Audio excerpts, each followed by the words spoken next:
Did you know that the original sales funnel, the traditional sales funnel that we all use, was originally invented in 1898? Not 1998, in 1898. So it's now 127 years old. And it's based on funneling prospects into the top of the funnel, then nurturing them through the middle, and then ka-chink, ka-chink, a sale will drop out at the bottom.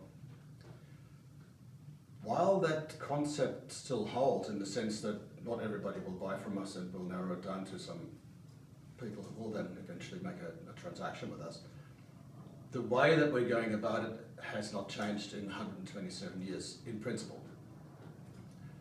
We're still talking about the features of the product, maybe the benefit of the product, but what we're not talking about is what's in it for the buyer.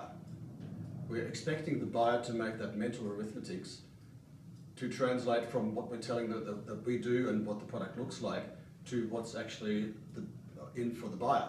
What outcome does it achieve? And I actually go one step further and I call it the benefits of the benefits. Because the initial benefit is just something very obvious. But then if you say, what impact does it have on the buyer and on the buyer's organization? What is the benefit of that benefit? Then you really get to understand what the buyer's looking for and what's in it for them. The other thing is that buyers are no longer just buying with their head. Well, they actually never have. So the business case is super important, that you make sense of it from a financial perspective, from a productivity perspective, whatever it is. But it really, really helps if you also bring in the emotional perspective. Like, how will the buyer feel when these outcomes are achieved? What will they experience emotionally, personally, that will benefit from them if they buy our stuff?